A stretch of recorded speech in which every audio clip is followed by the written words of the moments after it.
On behalf of the Samruddha Bharat Foundation, I welcome you to the launch of our inaugural volume. We are gathered here not just to launch a book, but an idea, rather a collection of ideas of who we are and who we can be. We are here also to celebrate the India of our dreams, diverse, inclusive, and Republican. No matter how dark the night is today, our dreams will prevail. We shall see the light again, and our dreams will help India realize her manifest destiny. As we embark on this journey to further the promise of India, we are deeply honored that those who have safeguarded these dreams are here with us today. We are privileged to host the former Vice President of India, Hamid Ansari, sir, the former Prime Minister, Dr. Manmohan Singh, sir, the former Finance Minister, Chidambaram, sir, the General Secretary of CPI-M, Sitaram, sir. We'll be joined shortly by the former MOS for External Affairs, Dr. Shashi Tharoor, sir, the trustees of Samruddha Bharat Foundation, the editors of this volume, Professor Ashis Nandy and Professor Aakash Singh Rathore, the publisher of Penguin Random House India, Milee, Ashwarya. Before I invite Shri Gurdeep Sappal, the Executive Trustee of Samruddha Bharat, to deliver the welcome address, may I request everyone to please stand for the national anthem.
Thank you.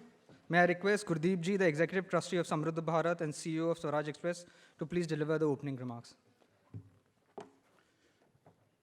Our chief guest, the former Prime Minister, Dr. Manmohan Singh ji, former Vice President of India, Shri Hamid Ansari ji, our keynote speaker for today, Shri P. Chidambaram ji, former Union Minister, a distinguished contributor of this volume and General Secretary of CPI-M, Shri Sitaram Yechury ji, trustees of Samruddha Bharat Foundation, the editors of today's volume, Professor Ashis Nandy and Professor Aakash Singh Rathore, and Ms. Milee Ashwarya from our publisher, Penguin Random House India. Distinguished guests, friends from media, ladies and gentlemen. It is my pleasure to welcome you all to the launch of first volume, Vision for the Nation. This is first of the 14 volumes, which are collectively called Rethinking India, and each volume consists of 10 innovative ideas to address structural problems facing India. I would also welcome Shri Shashi Tharoor ji, who is also the distinguished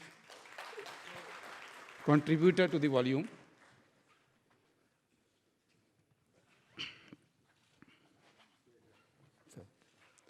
I want to congratulate the editors of Rethinking India series, Professor Mukherjee, Dr. Syeda Hamid, Professor Aakash Singh Rathore, and my colleague in Samruddha Bharat Foundation, Pushparaj Deshpande, and all the volume editors of 14 volumes for the hard work and the commitment. I want to thank the Penguin team led by Ms. Milee for their support in bringing out this collection of ideas, contributed by nearly 140 distinguished thinkers, philosophers, and leaders of India. These volumes are characterized by the commitment to India's constitutional values. The series complements the ongoing work being done by Samruddha Bharat Foundation at various levels. The foundation is active at the grassroots, making efforts to shape public discourse. We have been working with secular parties all over India on policy issues, and we are also working with the Indian diaspora abroad. The series is being published at a very difficult time.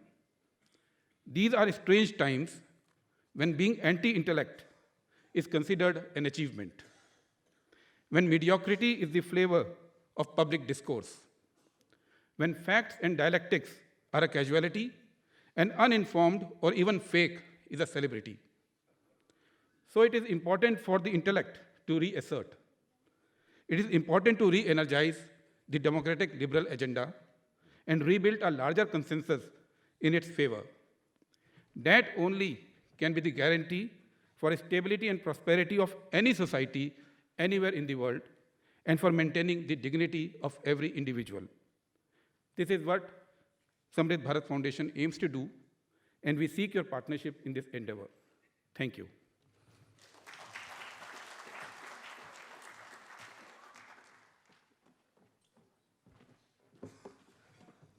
Thank you, Gurdeep ji, for contextualizing the normative and ideological work that Samruddha Bharat is at the forefront of. It is towards this end that we have gathered over 140 of India's foremost academics, activists, and policymakers across party lines for the Rethinking India volumes. May I now ask Milee Ashwarya, the publisher of Ebury Publishing, Vintage Publishing, and Penguin Random House India, to speak about this joint endeavor in which they have been so supportive. Thank you, Pushparaj. Good evening, everybody. Our distinguished guests, panelists, ladies and gentlemen. On behalf of Penguin Random House India, I'd like to welcome you all to the launch of the first book, and a very important book in the Rethinking India series that we're publishing in collaboration with the Samruddha Bharat Foundation. Vision for a Nation, edited by Ashis Nandy and Aakash Singh Rathore. I think it's a perfect book to launch the series with. The book aims to initiate a dialogue on the key questions of our times. It brings together India's foremost intellectuals, academics, activists, technocrats, professionals, and policymakers to offer an in-depth exploration of these issues, deriving from their long-standing work, experience, and unflinching commitment to the collective idea of India. Vision for a Nation promotes the idea of a plural, inclusive, just, equitable, and prosperous India, committed to individual dignity as a foundation of the unity, vibrancy of the nation. I'd like to thank our accomplished contributors, our volume editors of the book. The book would not have been possible without all of you. And of course, our esteemed panelists and guests for this evening. I hope you all enjoy reading the book and share your valuable feedback with us. Have a great evening. Thank you very much. Thank you, Milee ji, for your remarks and for supporting the Rethinking India series in these truly unprecedented times. May I now request Dr. Shashi Tharoor, the former Minister of State for External Affairs and HRD, and also a contributor to the first volume, to give us the benefit of his insights. Sir. Honorable former Prime Minister Dr. Manmohan Singh, Honorable former Vice President Shri Hamid Ansari, Mr. Chidambaram, Mr. Yechury, my good friends Professor Ashis Nandy and Professor Rathore, and of course Mr. Acharya from Penguin, ladies and gentlemen, friends. It's an extremely important initiative that we're here to celebrate that's been undertaken by the Samruddha Bharat Foundation.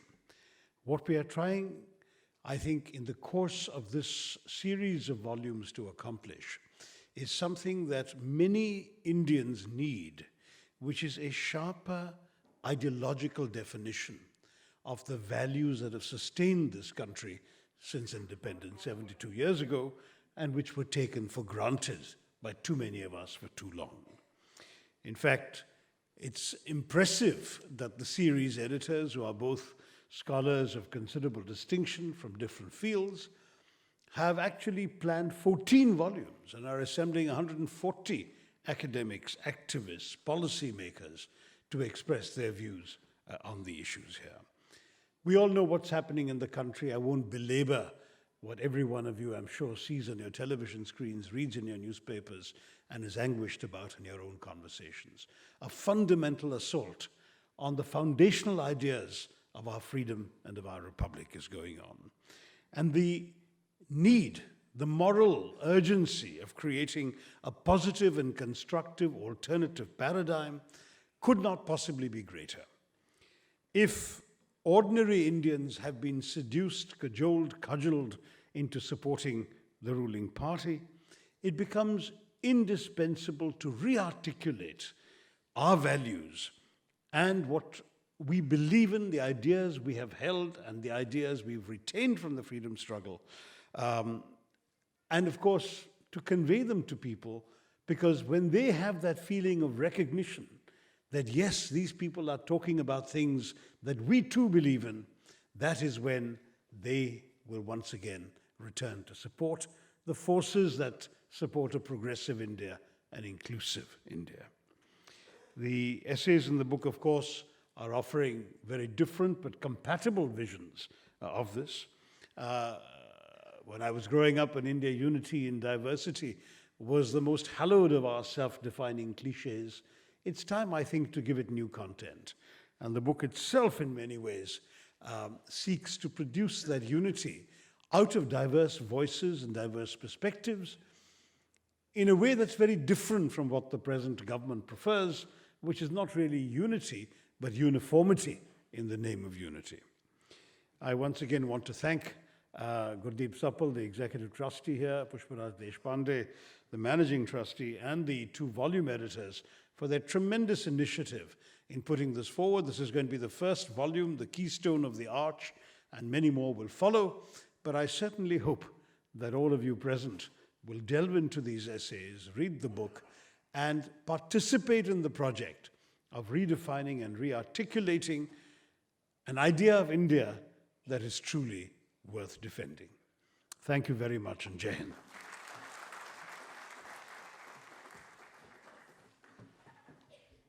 Thank you, sir, for your insightful remarks. Your words have and continue to inspire many across India. Could I request Sitaram, sir, who has been so encouraging of Samruddha Bharat as a whole, to kindly enlighten us with your remarks, sir?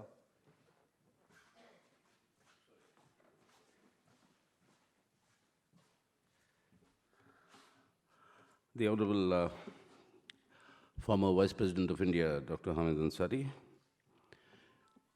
the Honorable Prime Minister, Shri Manmohan Singh Ji, P. Chidambaram, former Finance Minister, Shashi Tharoor, also a good friend of mine, though junior in college, but nevertheless in the Parliament, Professor Nandi and Professor Rathore, and the members of the Samruddha Bharat Foundation, the trustees, and the distinguished audience that is here. I think this is an extremely timely venture that the Samruddha Bharat Foundation has undertaken. And it's not an easy job to bring together 140 thinkers, the best of the minds together, to discuss this issue of the vision for India. And that vision for India, today we are at a defining point. The biblical age span of 70, which is what our republic is today, we are at a defining moment on what will be the future of this republic.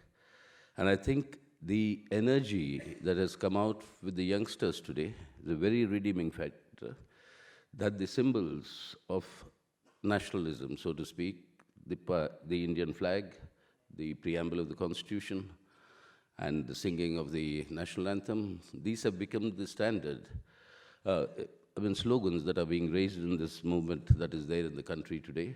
And I think this will define which way we shall move forward.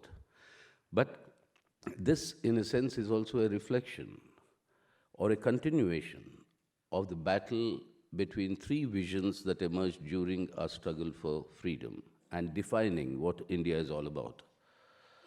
One, and the mainstream vision during our freedom struggle, was of course led by the then Congress, which recognized, and all three were born in the decade of the 1920s, which recognized that a country of such diversity and such plurality can never remain united unless there's a political structure that is founded on secular democracy. The other, to which I belong to, that stream, though I was born much later, after the constitution was adopted, was the one that said, yes, absolutely correct, but it has to move forward. The political independence we gain must be converted into the economic independence of our people and for social justice, and that will mean a continuing march towards socialist objectives. The third was an antagonistic vision that had a twin expression, which defined India, or sought to define India, on the basis of the religious affiliation of its people. And the twin that was born was that of the concept of an Islamic state and the Hindu Rashtra. And this battle between these three visions has been continuing for this century. And today we have reached a defining point of how the future of India will be shaped on the basis of which vision. And that is why I think this is a very, very important initiative and an effort that is being made.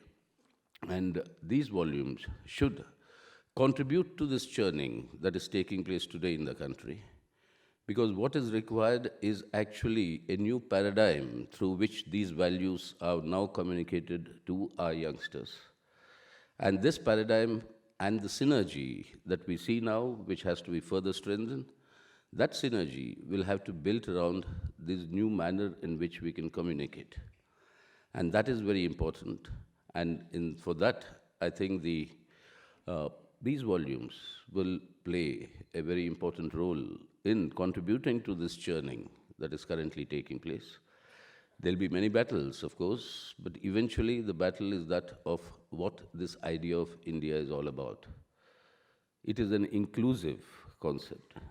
What we have today is the battle with the exclusionist concept.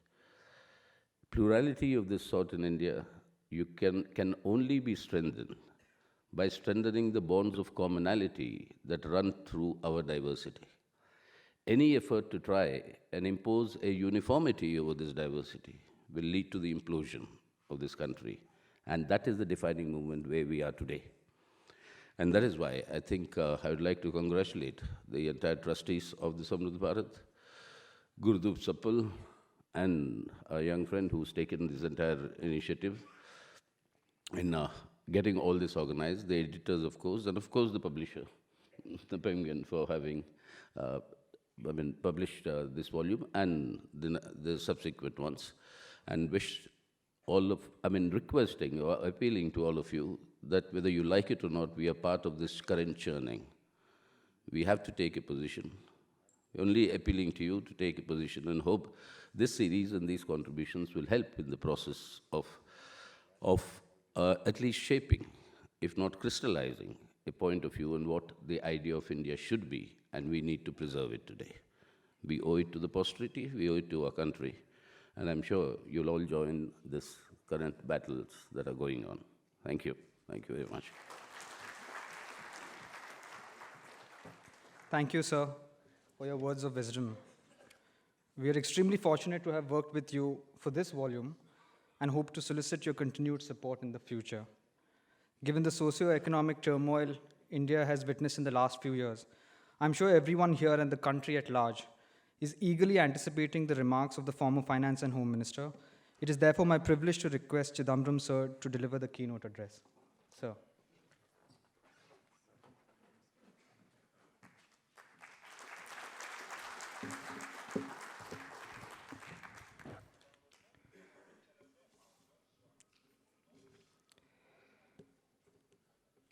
Respected Shri Hamid Ansari Saab, respected Dr. Manmohan Singh ji,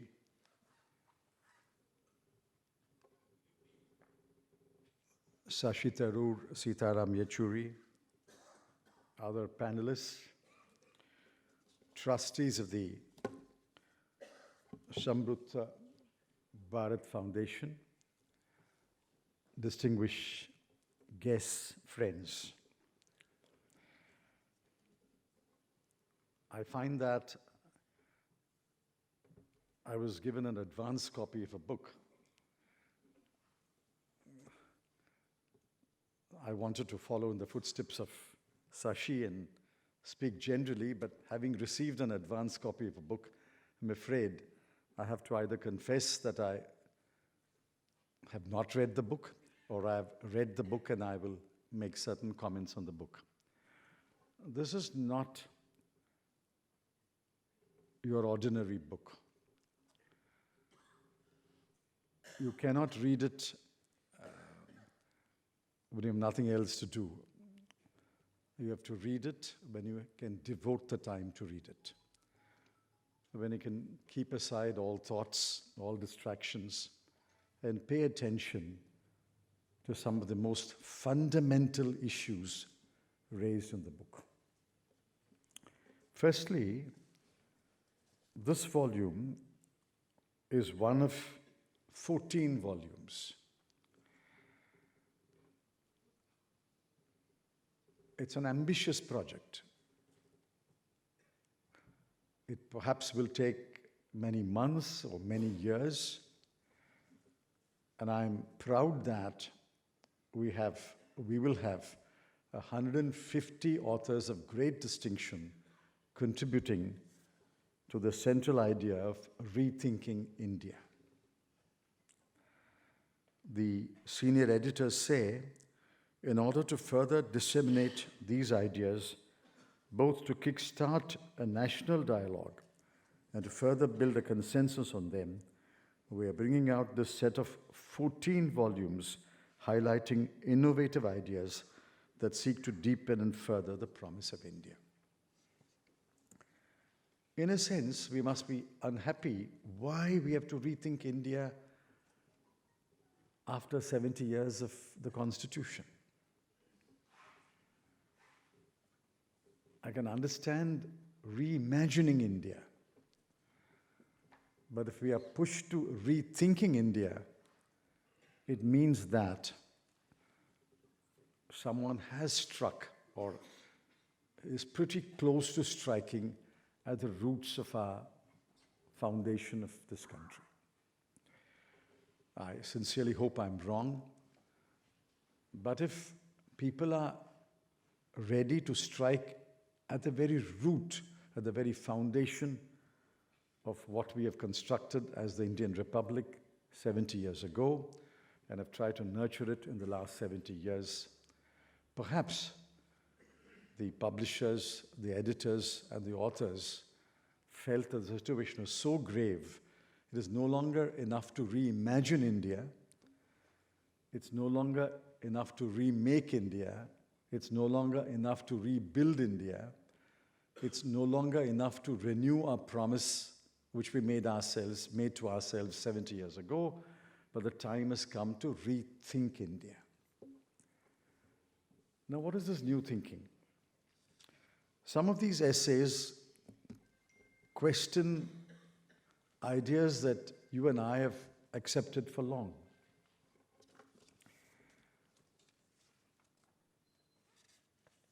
For example, those of you who have read *Sapiens* know that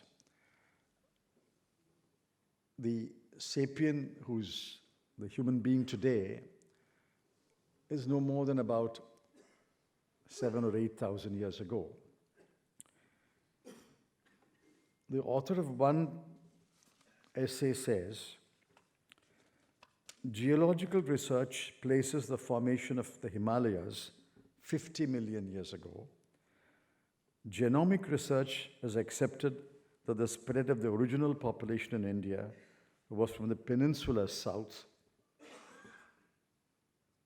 where Sitaram and I come from, and Shashi comes from, to the west and north.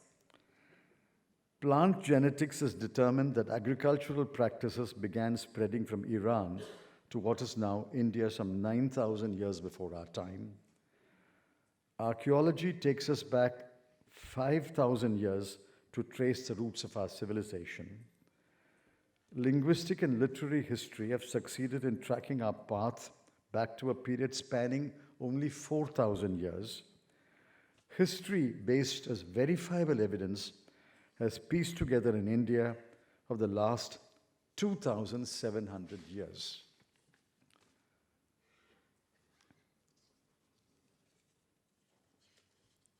Shashi adds in his essay something which is obvious but it didn't strike me.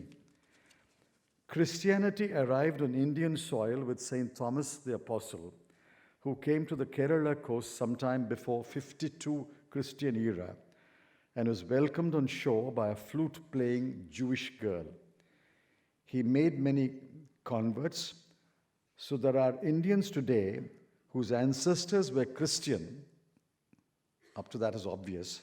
The rest is true but not very obvious. Well before any Europeans discovered Christianity. Well before Americans discovered Christianity. So in a sense, India is a Christian nation before Europe became a Christian continent and America became a Christian nation.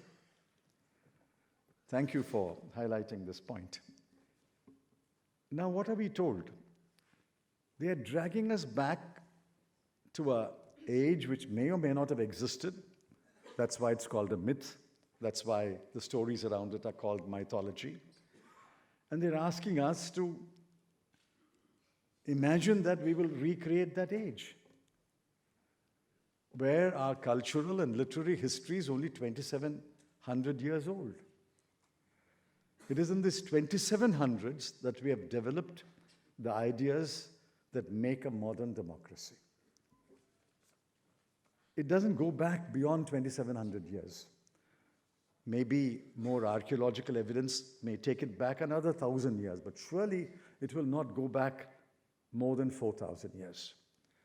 In these 3,000 or 4,000 years, the human race has built many institutions, many structures. The most important, I think, is democracy. And we have built those structures by building them on the foundations of some very seminal and fundamental ideas. One of the most fundamental ideas of a modern democracy is secularism. There are several essays which debate what secularism is, what secularization is. I think each one of you should get a copy of the book and spend time reading and understanding it. These are very complex issues that are being debated very profoundly. That secularism is under challenge. That secularism is under challenge to a point where citizenship has become an object of attack and challenge. We've had debates on secularism in the last 20, 30, 40 years. But we have reached a point where the debate on secularism has shifted to a debate on who is a citizen of India. Somehow these two issues have been conflated. If you are secular today, there are people who will call you anti-national. If you are secular today, they will call you, you're speaking the language of Pakistan. If you're secular, your patriotism is in question. And many of these people will also have their citizenship questioned in course of time. That is the point of danger at which we have seemed to have arrived in the last few years. Now let's turn to citizenship, and I just want to spend a couple of minutes. There's a very interesting essay on how, while we all think we are full citizens, not all of us are full citizens. Our citizenship has been diminished by a number of things. For example, the author says, there are a certain number of languages in the schedule to the Constitution. And then he comments, when we look at the plight of communities that do not speak any of the scheduled languages as their mother tongues, and we note that the state has been uninterested in creating access to education for them in their own languages, their linguistic citizenship is compromised. Those who fail to understand the intricacies of law courts automatically become legal non-citizens. Those who have bank accounts and Aadhaar cards of some degree of genuine economic citizen status, those who do not, lose out a part of economic citizenship. In the digital world, if internet is denied to you for 7 months, you are diminished as a digital citizen. For I think these essays open up our minds to various aspects of citizenship and the various nuances of citizenship and how each one could, in one way or other, be a diminished citizen. But if citizenship is taken away from millions of people, the simple political citizenship is taken away from millions of people, how diminished they will become. I think there are serious concerns, and these concerns have been addressed in these essays, and I urge you to read them. Finally, there's one essay which encapsulates the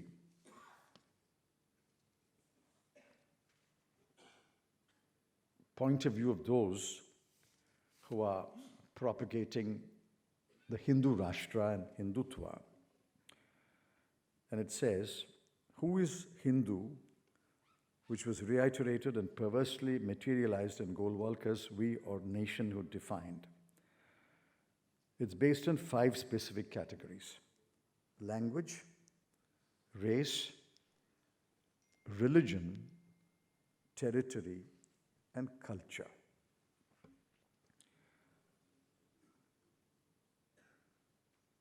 What the founding fathers of India did, I believe they tried to do, Jawaharlal Nehru and Dr. Ambedkar and others, was to build a concept of citizenship that will be based on the Constitution, a constitutional citizenship, rather than a citizenship that is based on language, race, religion, territory, and culture. The essay goes on to argue that each one of these are incomplete ideas, and I won't dwell on them.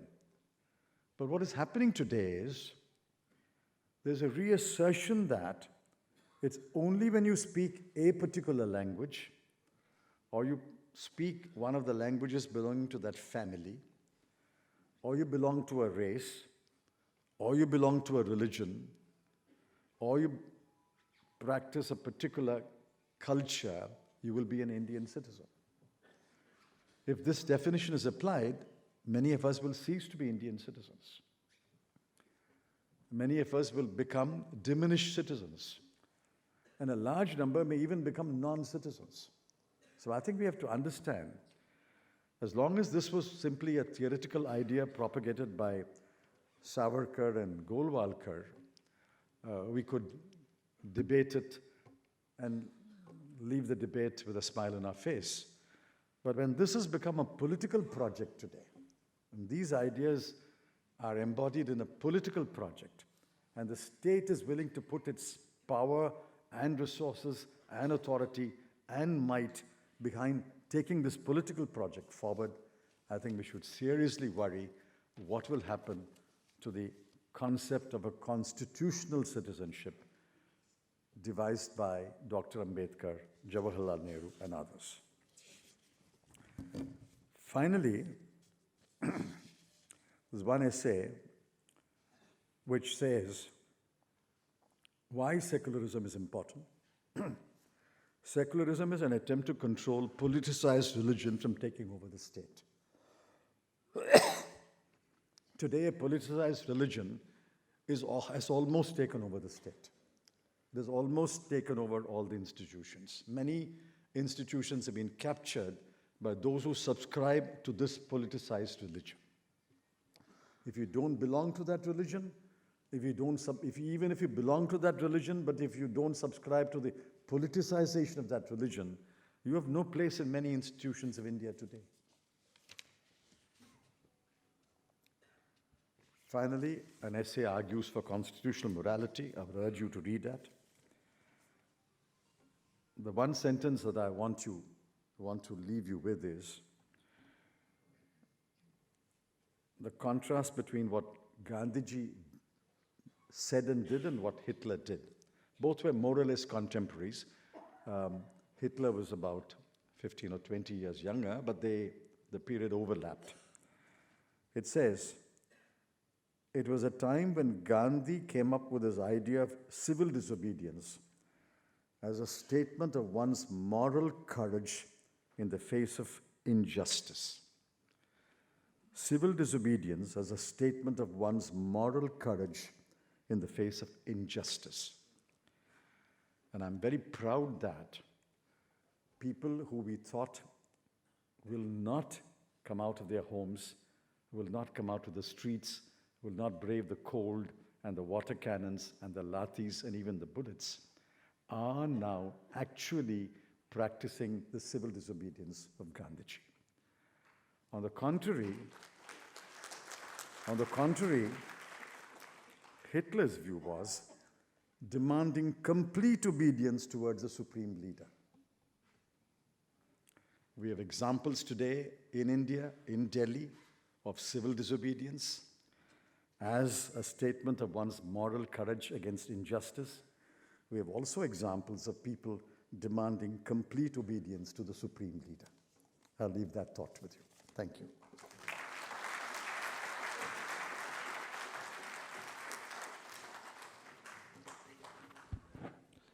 Thank you, sir, for your thought-provoking and incisive remarks. I am confident that your words will resonate with millions of Indians who are anxious, desperate even, for a positive and constructive alternate paradigm. Thank you also for sparing time from your hectic schedule to be here today. We will now be launching Samruddha Bharat Foundation and Penguin India's first volume in the Rethinking India series. Could I request the other two series editors of the volume, Professor Mridula Mukherjee and Dr. Syeda Hameed, to join us on stage to launch the volume. Ma'am.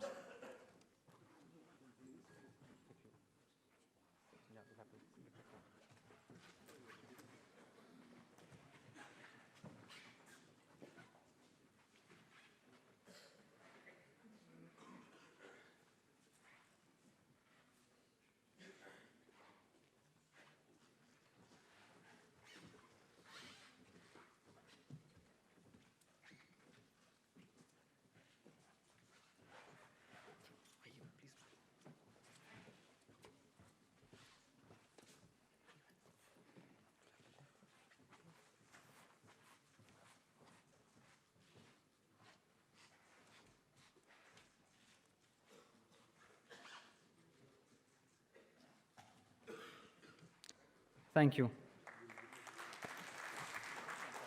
Thank you.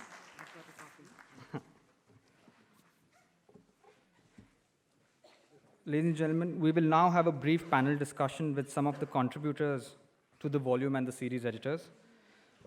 In that context, may I request Dr. Syeda Hameed, Professor Mridula Mukherjee, Professor Ashis Nandy, Professor Aakash Singh Rathore, and Navteej Singh Johar to kindly stay back on the stage for the discussion.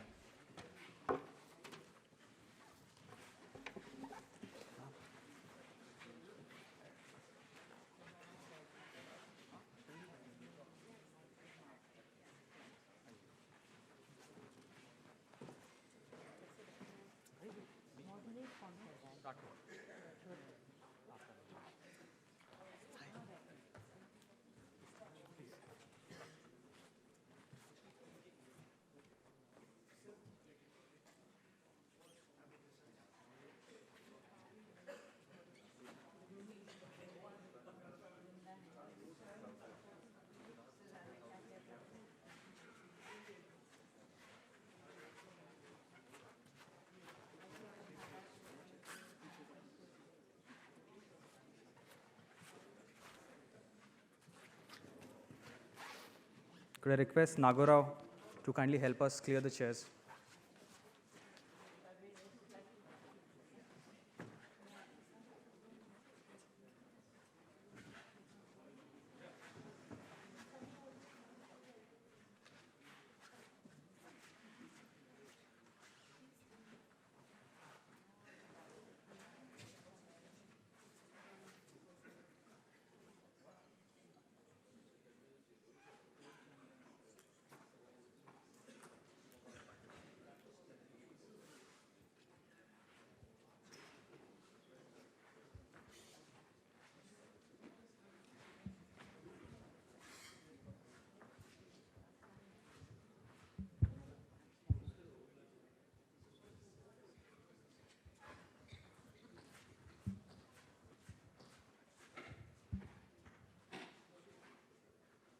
So thank you very much for being here tonight. There's one thing I have to do which will embarrass my daughter very much, but she's desperate to meet Dr. Shashi Tharoor, so will you please... this is... she came here for you, not for me. She's Amaya. All right, with that done, we can get back to our business. Have you not got? Oh.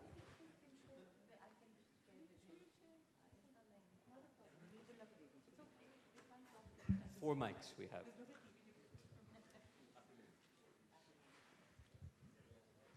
So we're here to discuss this book which has been described in its contours by the speakers before in a manner that I think suggests its importance. And now we turn to a more academic I'm going to call you an academic, Navtej, because you're a scholar of great insight, though not an academic, but a scholar. So let's say a scholarly panel where we discuss, in some ways, some more details about what this vision is, why the book needed to be written, why we were... I mean, just imagine, you've brought so many people together, they could write anything. And this is what we chose to produce. So what we want to talk about is why the urgency, why is it important? And I think we can begin with a person who's been a leading public intellectual in India for 3 decades now. I believe all of us have read his work. Younger people like me have grown up on it. Professor Nandi, would you please comment in some respects about where you think this volume fits into the contemporary climate and maybe its importance for the future? Well, perhaps I should start by saying that it was not always that visions were in the future, located in the future. For instance, both Indian civilization, let us call it Indic civilization, to distinguish it from the Indian nation state, and the Indic civilization, given its wider spread, as well as Chinese civilization, has a long tradition of locating visions in the past. Ramarajya was a kind of a vision of the future located in the past. You are always trying to retrieve that thing. Actually, Christian Europe also had. The Christendom also had such a vision, the Garden of Eden, that kind of dissolved at the end of the Middle Ages. Now we have a situation, particularly in the southern hemisphere, where all available options that we had in futures, all the visions, have been subjugated.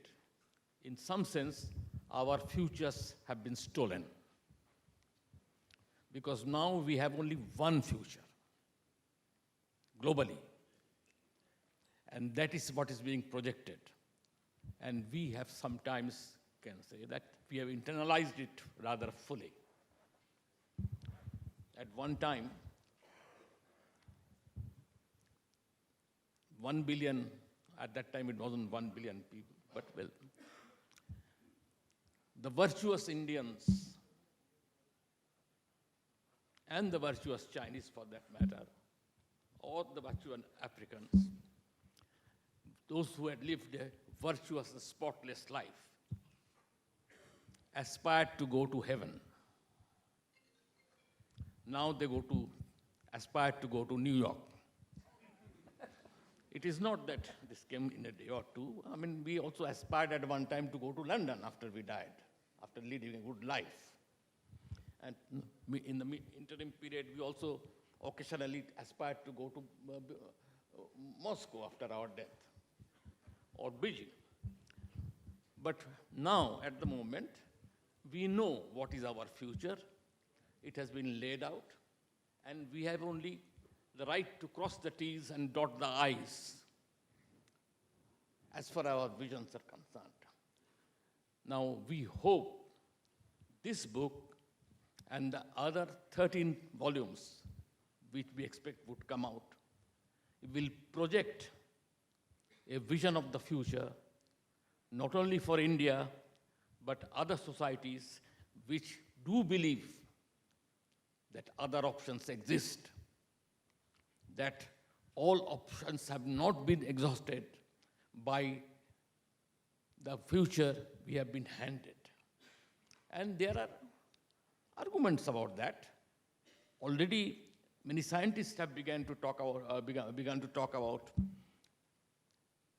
not leaving any vision for the future because they see it as very dark, particularly because of the rising environmental crisis. In some ways,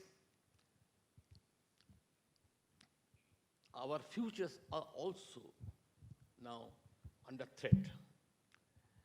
And let me point it out, if you might, he has talked about scholarly discussion, let me at least present the point of view of my discipline, psychology.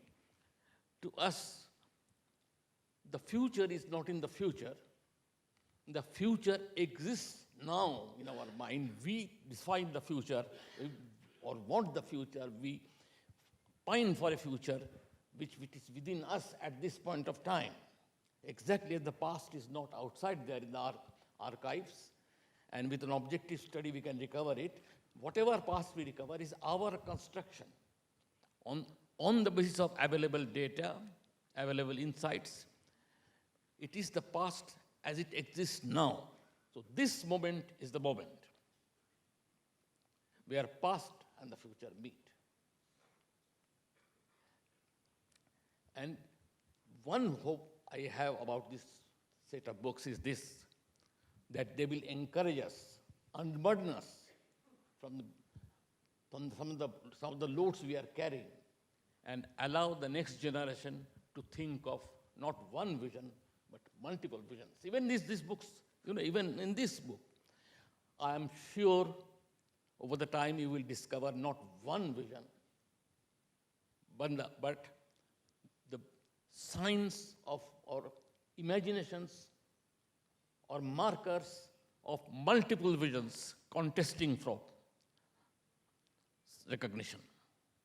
And that's the way this civilization has always lived. Our diversity is not something imposed on us. Our diversity is a diversity of choice. We do believe in this civilization. This is the civilization or not. Do believe that diversity is natural and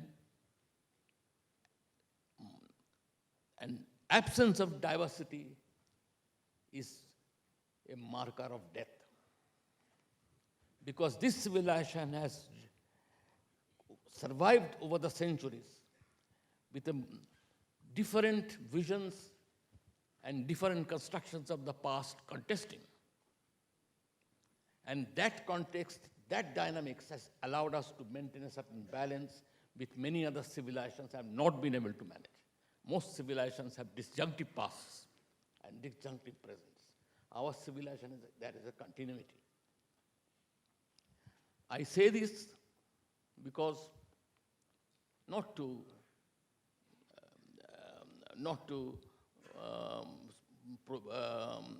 avoid, only to avoid a monolithic concept of a vision. I like to believe that this idea of a vision here, that vision, singular, is actually the vision you can yourself nurture and project and protect after reading these books out of the multiple visions which are setting up the dynamic of this civilization. And I do believe this we owe to the posterity. Thank you very much. Before I come to the two others who are series editors, who will have probably something to say about the series as well, and say that he contributed to the volume in a very significant way. I'll come to Navtej Singh Johar, who has a unique distinction because he's the only person in the book who is both written about and has also written.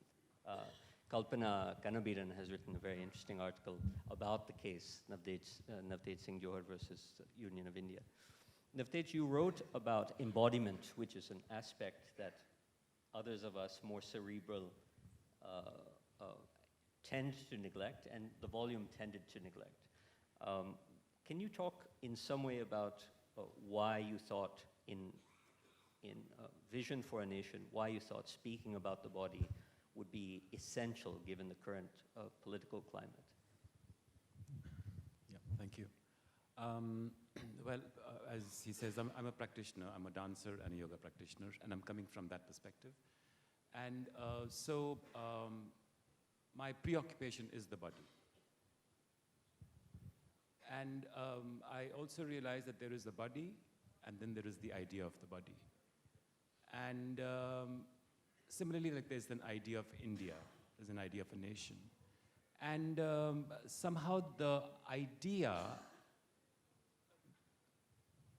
never quite allows the body to be. The idea never quite allows the body to exceed the idea.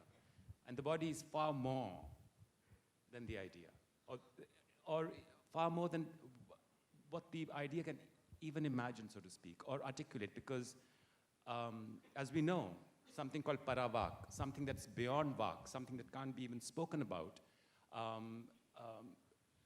it is there, but words can't capture it, ideas can't capture it, and yet it's a human experience. Thus I dance. I mean, I can't say things with words, but I have to kind of resort to non-verbal expression because there's an excess between the word and yet something left to be said, for which I have to move my hands like this because that expresses or emphasizes what I'm trying to say, what my words can't. So this thing, when I say the idea of and to say that the idea of the body is, and the idea of the nation that we are troubled with today is not new. I would say that dance has been, has lived this idea from the very beginning. And you know, people think that dance is kind of peripheral and dance is like, you know, something cosmetic. Indian dance I'm talking about. Being a dancer, and from the inside I can say that I think that India could not even have dreamt of being a modern nation till such time that it had not moralized the Devadasi. The Devadasi, who was a temple, who was like a temple priestess / pleasure woman, modernity could not digest that paradox, and the paradox had to be split or categorized, so to speak. So, and it's at that time that the whole idea of a pure, moral, chaste past of India was envisioned, and the whole idea of the Devadasi was obliterated to say, oh, she was like a Catholic nun, she was supposed to be a virgin, ye to galti se pata nahi kya ho gaya. And that's exactly what's happening today, and that's been happening all over. We have always resorted to some kind of a fake, fabricated past, where everything was all right, like Sone ki chidiya kind of a thing, you know. And I'm losing my point now. So this thing of imagining a past is not new. We have all participated in that. And imagining a fabricated past, not a real past, an idea of what India should have been. So we are all kind of, living in that. We want to go back to that once upon a time. That's what's happening today. They want us to take us back to that once upon a time. Jab sab kuch theek tha, jab sab kuch pure tha, this obsession of purity. For many years, I have had a very troubled relationship with dance, which I love and hate. And I hate dance because I feel it reeks of cultural chauvinism. And the chauvinism is that of being spiritual and pure and refined and all these ideas that have been imposed upon the idea of India. And for 30 years, I've been saying that there is not much of a difference between cultural chauvinism, which many of us have participated in, and fundamentalism. There's a very thin line between that. So this trickle of chauvinism that we have all participated in has now come to be, and it's taken its gloves off, so to speak. And I think that culture has been quite often the soft fundamentalism, at least in this country, or what is considered classical. So that's what brings me back to the body, that there's the idea of the body, and the idea of the body has been very dangerous, is dangerous, because it's always like, I just heard moral authority. Now, what is moral authority? It's an idea. The body, so moral authority is either you're correct, you're politically correct, or you are virtuous, or you are righteous, or you are chaste, and you're standing on some kind of a moral, sense of right and wrong. And that is imposed upon the body. But really, if you start working with the body, like a serious yoga practitioner or a somatic practitioner, you realize that the body is, the sensitivity of the body, the beauty of the body, far exceeds anything that's right and wrong. The body is supremely moral on its own, without any morality imposed upon it. But yet we can't allow that. I might be going in circles, but I'm trying to say that an idea, as opposed to something that is dangerous, and we need to be, and even idealisms can be dangerous, and we need to really look at them and also critique and take stock of our own ideas that we've kind of been with for so long. Thank you, Navtej. You can read Navtej's contribution on embodiment, which goes to the history of Indian philosophy in a very intriguing way, because it addresses the history of philosophies in India by the vantage point of lived experience and the body. Another contribution which in fact moved me and several others to tears was that by Dr. Syeda Hameed, whose essay spoke about not so much the future of India, but the way that a kind of past that had opened up so much possibility for the future has been closed off. And it's been closed off and constrained to such a degree that it almost seems like a fantasy, as opposed to the vision that we all collectively had, at least from the 1950s. Would you care to speak on this? Yeah, thank you. It's very difficult for me to articulate my feelings here. When Gurdeep opened the meeting today, he talked of we're living in dark times, and I was reminded of these lines, which sometimes I don't know if I can believe in them or not. And this is lines from a poet, which says, "Raat jitni bhi sangeen hogi, subha utni hi rangeen hogi. दो घड़ी का है मेहमा अंधेरा, किसके रोके रुका है सवेरा." I don't know anymore if I believe in it. So I also live right in Jamia and Shaheen Bagh. So my reality comes from a lived experience. And Aakash was very encouraging. I thought I wrote something very personal, unlike some of my other colleagues who wrote more scholarly pieces.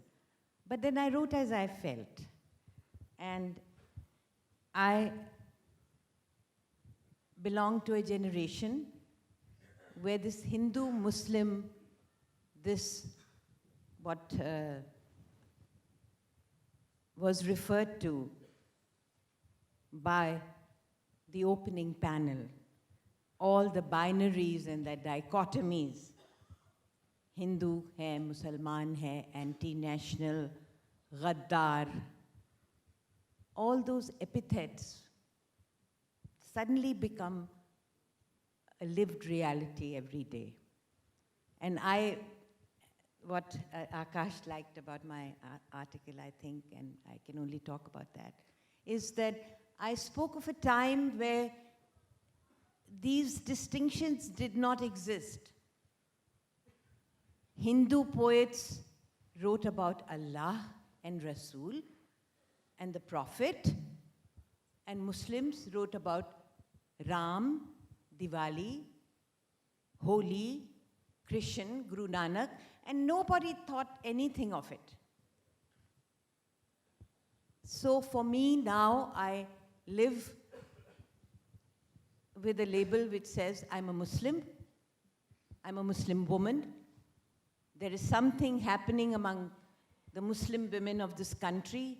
There is a leher which is going through, but it also means that when you press a button, the current can blow up Shaheen Bagh and all the Shaheen Baghs across the country now. It's a time where one remembers Allama Iqbal, who wrote about, and I've quoted that in my article, who wrote about Ram. And he said, है राम के वजूद पे हिंदुस्तान को नाज, है राम के वजूद पे हिंदुस्तान को नाज, अहले नज़र समझते हैं उसको इमाम Hind. Allama Iqbal called Ram an imam, and Ahle Nazar are people of vision. And this is all about a vision. Or I think of another example of a poet who, for me, again symbolizes the seamlessness between Hindus and Muslims, the link, the connection. His name was Tilok Chand Mehroom. And I'm sure the older generation like me would remember that his son was a man called Jagannath Azad. And I remember Jagannath Azad very well. But Tilok Chand Mehroom's lines, which I just want to read out to you, there are only 4 lines, again, would probably be considered to be extremely distasteful. And yet he says, praising God, Allah. He says, चमन में दश्त में वादी में कोहे सहरा में, चमन में दश्त में वादी में कोहे सहरा में, कोहर में ओले में शबनम में अब्रो दरिया में, शरर में शोले में आतिश में बरक़े सीना में, all elements of nature, whether it is kohra, whether it is an ola, whether it is shabnam, whether it is abr, whether it's darya, whether it's sharar, whether it's atish, whatever the elements of nature, he says, chaman mein dasht mein wadi mein kohe sehra mein, kohur mein ole mein shabnam mein abro darya mein, shami mein gul mein, nasim mein masarrat afza mein. Nasim means the breeze. Masarrat afza means what gives pleasure. Shami में गुल में, नसीब में, मसरत अफ़ज़ा में, ये सारे जलवे हैं किसके? खुदा के जलवे हैं. So, Allama Iqbal talks about Ram and Tilok Chand Mehroom talks about Khuda. And that is, to me, that was India. That was the India where Muslims like me, Maulana Azad was one person who spoke about it and who actually defined what it means to be a Muslim and to be an Indian. This was the country I love, I loved, I still love, but I feel now that I am, what am I, a Ghaddar? Am I anti-national? All of those epithets now come to me every single day of my life.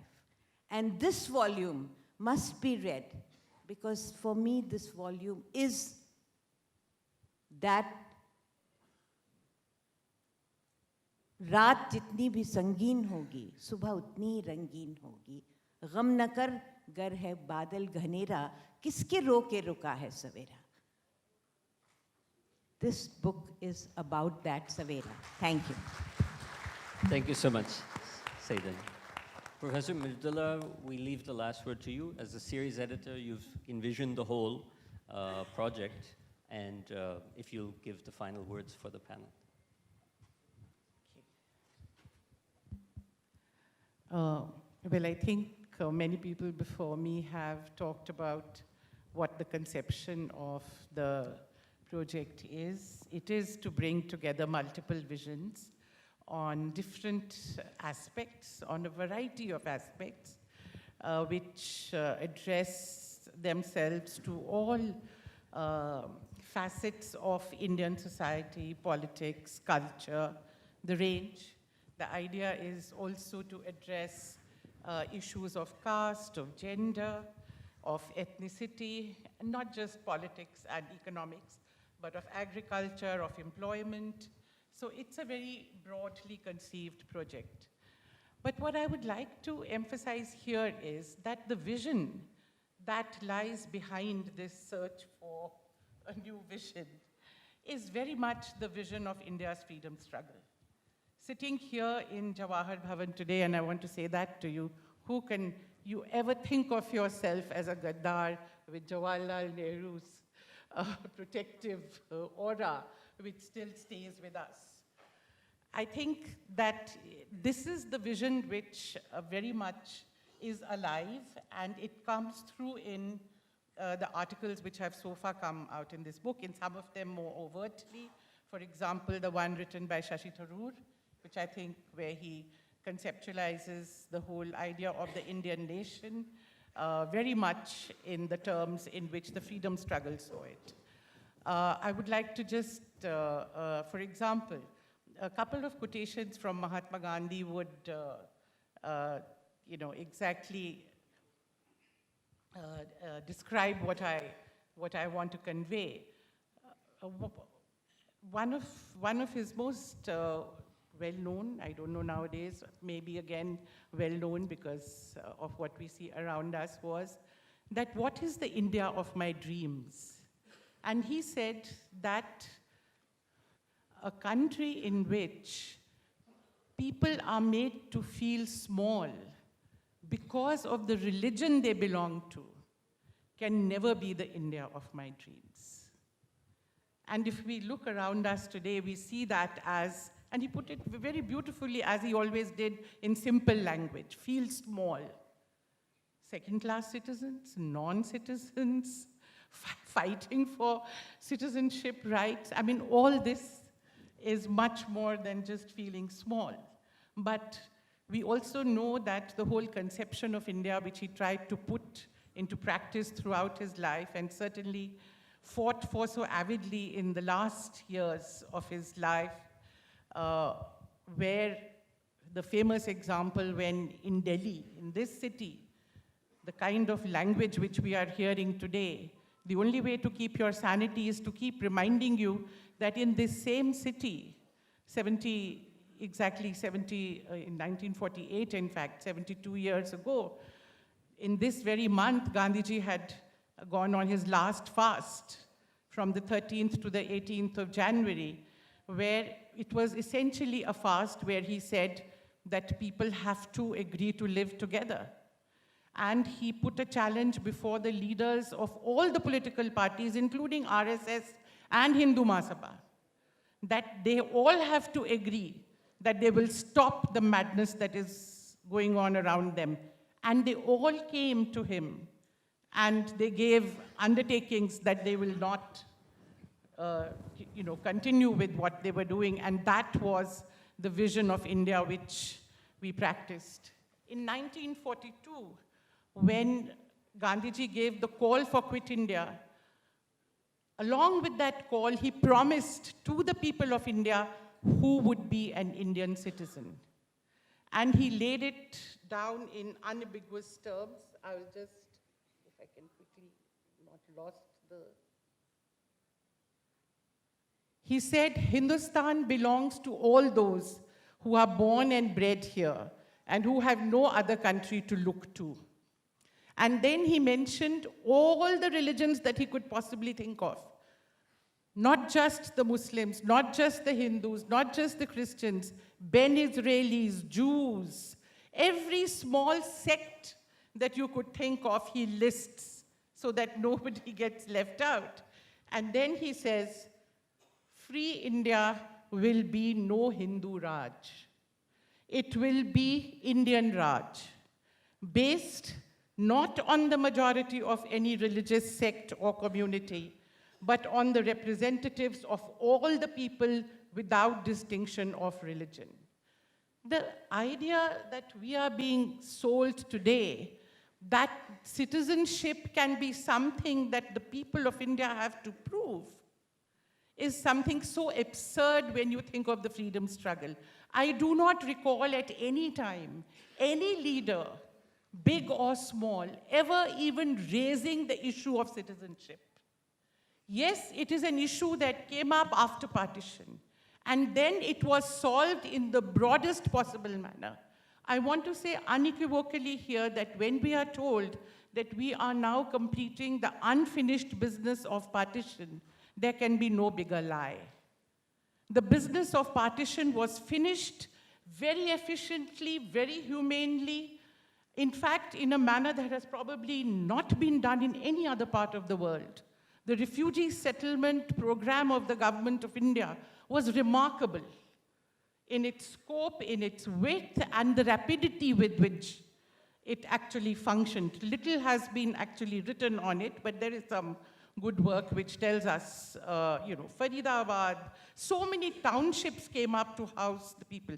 So, and any conception of that having laws where people who were persecuted in parts of India that had been divided from India, that there was no place. It was no question. The laws were there. They functioned, and people came back and forth happily. For years on end, we know that. People went off to Pakistan, they came back. People from Bangladesh came, went back. So this thing that we are now being told, that is the unfinished business of Pakistan, of partition that we are now sorting out, is something that I think we need to question.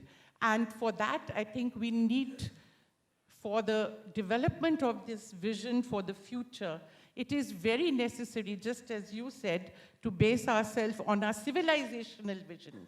But I think that civilizational vision got embodied and got expressed in our freedom struggle. And it is through that, I think, that in the next stage now, when we are fighting a battle for survival, in a sense, as a civilization, as a nation, as a people, it's that vision that we think will take us forward. And that's the spirit with which these volumes have been conceived of. Thank you. Thank you so much, Professor Mridula Mukherjee. Pushparaj, we'll have you now on the stage. I'd like to thank the panelists very much for the conversation about the book and the series, and in general for giving us a sense of your idea, your vision of India. Thank you. Thank you, Professor Rathore. Hamid Ansari, sir, Dr. Manmohan Singh, sir, Chidambaram, sir, Sitaram, Yechury, sir, Ahmed Patel, sir, Dr. Shashi, Tharoor, sir, Raju sir, trustees of Samruddha Bharat, Milee, Peter and the Penguin team, Adrita, Atif, Nagurao, Parsa, Sai of Samruddha Bharat, distinguished guests. Allow me to first thank you for taking time from your busy schedules to be here for the launch of Samruddha Bharat and Penguin India's inaugural volume, Vision for a Nation. The book and the discussion today have been extremely illuminating and thought-provoking for so many reasons. This book is critical because it reminds us that India is not monochromatic. Its diversity makes it an adventure. Each of us, each individual, bears multiple identities, and yet is Indian. Today, our multiple identities are under attack. In collusion with non-state actors, the state no longer celebrates or constructively engages with India's deep diversities. As Dr. Manmohan Singh, the former Prime Minister, has pointed out on many occasions, this has an aspect on every facet of India, its society, its polity, and its economy. Defending these identities, these diversities, is our solemn duty. This book gives us a framework to do so. It builds on India's constitutional values and urges us to look at how our individual dreams can be shared into a shared one. But what this book urges us to do is already being done. Millions of Indians are on the streets fighting for this idea. We owe them our thanks, since they are already on the front lines in this battle for India's soul. In that spirit, and capturing the essence of this volume, I leave you with this question. How are we to join them, these millions of our fellow Indians, in safeguarding and furthering India's promise? Thank you. Jai Hind.